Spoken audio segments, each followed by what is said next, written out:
30년 함께 산 남편이 남긴 유언, 내 장례식에 오지 마라. 남편이 죽었다는 전화를 받은 건 슈퍼마켓에서 장을 보던 중이었다. 손에서 장바구니가 떨어졌다. 30년을 함께 산 남편이었다. 나는 급히 병원으로 달려갔다. 영안실에 도착했을 때 경찰이 나를 기다리고 있었다. 고인이 이걸 남기셨습니다. 경찰이 건넨 건 봉투였다. 거기에는 남편의 친필로 유언이 적혀 있었다. 첫 줄을 읽는 순간 온몸이 얼어붙었다. 아내 박미숙은 내 장례식에 오지 마라. 장례식장에도 오지 말고 무덤에도 오지 마라. 당신은 내 아내가 아니다. 나는 그 자리에서 주저앉았다.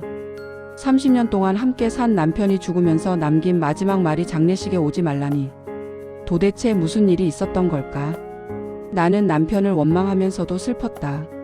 해명할 기회조차 없이 떠나버린 남편이 미웠다. 하지만 유언은 법적 효력이 없었다.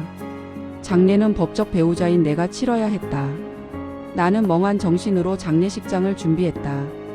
아들과 딸이 급히 내려왔다. 장례식 첫날 이상한 일이 벌어지기 시작했다. 조문객 중에 모르는 여자가 있었다.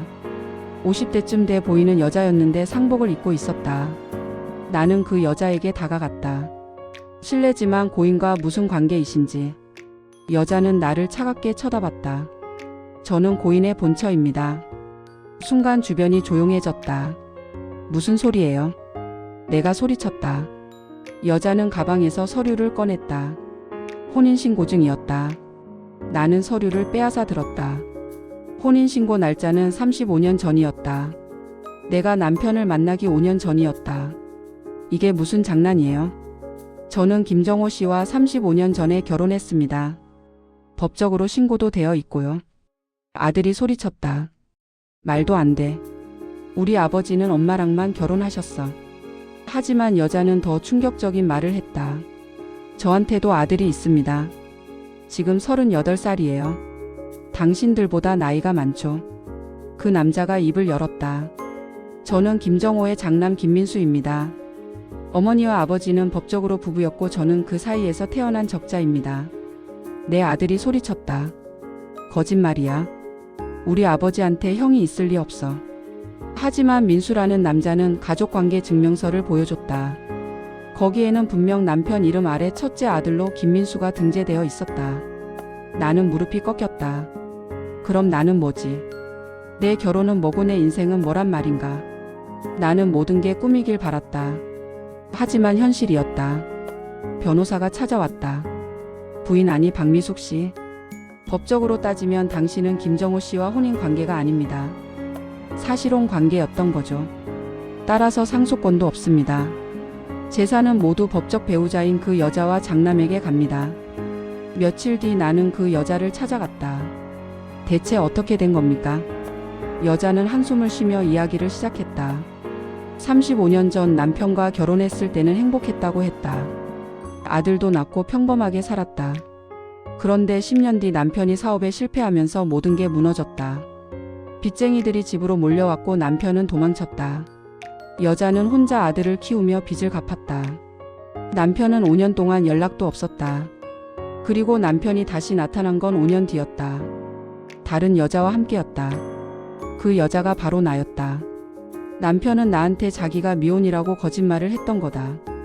법적 아내와 아들이 있다는 사실을 숨긴 채. 여자는 당장 이혼하자고 했지만 남편은 거부했다. 이혼하면 재산 분할을 해야 하니까. 그렇게 남편은 이중 생활을 시작했다. 여자가 말했다. 저도 처음엔 당신을 원망했어요. 내 남편을 빼앗아 간 여자라고 생각했죠. 하지만 시간이 지나면서 깨달았어요. 당신도 피해자라는 걸. 당신은 그 사람이 유부남인 줄도 몰랐잖아요. 나는 눈물이 났다. 그럼 왜 30년 동안 가만히 계셨어요? 왜 나한테 말해주지 않으셨어요? 여자는 쓰게 웃었다. 말 안들 믿으셨겠어요? 당신은 그 사람을 사랑했잖아요. 여자는 그동안 혼자 아들을 키우며 버텼다고 했다. 남편은 가끔 돈을 보내왔지만 충분하지 않았다. 여자는 식당을 하며 아들을 대학까지 보냈다. 그리고 참고 기다렸다. 언젠가 남편이 돌아오길 바라면서. 하지만 남편은 끝까지 돌아오지 않았다. 그리고 사고로 죽었다. 유언장에 당신은 내 아내가 아니라고 적어놓고 나는 모든 게 억울했다. 30년을 속고 살았다는 게 억울했고 아무 권리도 없다는 게 억울했다. 하지만 더 억울한 건 내 아이들이었다. 아들과 딸은 하루아침에 아버지가 중혼자였다는 사실을 알게 됐다. 어떻게 이럴 수 있냐고, 우리한테 이런 짓을 할 수 있냐고. 남편의 회사 금고에서 봉투가 발견됐다. 거기에는 내 이름이 적혀 있었다. 나는 떨리는 손으로 봉투를 열었다. 편지였다. 미수가 미안하다. 나는 비겁한 놈이다. 당신에게 사실을 말할 용기가 없었다. 이미 아내가 있다는 걸 숨긴 채 당신과 결혼했다. 하지만 당신을 사랑했던 건 진심이다. 우리 아이들도 진심으로 사랑했다. 재산은 법적으로 내 본처에게 가겠지만 내가 몰래 모아둔 돈이 있다. 그 돈은 당신과 아이들을 위한 거다. 통장 번호와 비밀번호가 적혀 있었다. 나는 은행에 가서 확인했다. 통장에는 15억이 들어 있었다. 남편이 30년 동안 몰래 모은 돈이었다. 나는 그 자리에서 울었다. 남편이 미웠지만 동시에 고마웠다. 끝까지 우리를 생각해 준 게. 아이들의 상처는 깊었다. 아들은 아버지 성을 버리겠다고 했고 딸은 결혼을 포기하겠다고 했다. 나는 아이들을 설득했다. 아버지가 잘못한 건 맞지만 너희를 사랑한 것만은 진심이었다고. 아버지의 잘못 때문에 너희 인생까지 망칠 순 없다고. 시간이 걸렸지만 아이들은 조금씩 마음을 열었다. 1년이 지난 지금 나는 작은 카페를 운영하고 있다. 남편이 남긴 돈으로 시작한 가게다. 아들은 대학원에 진학했고 딸은 좋은 사람을 만나 결혼 준비 중이다. 얼마 전 그 여자가 카페에 찾아왔다. 어색한 침묵이 흘렀다. 그러다 여자가 입을 열었다. 우리 둘 다 피해자였어요. 그 사람 때문에 인생을 낭비했죠. 나는 고개를 끄덕였다. 하지만 후회하지는 않아요. 내 아이들이 있으니까. 여자도 웃었다. 나도요. 우리는 그렇게 화해했다. 같은 남자를 사랑했던 두 여자로서가 아니라 같은 남자에게 속았던 두 피해자로서. 과거는 묻고 미래를 향해. 구독과 좋아요는 큰 힘이 됩니다. 막장 5분과 함께 특별한 이야기를 함께 해보세요. 우리 주변의 이야기를 빠르게 만나보세요.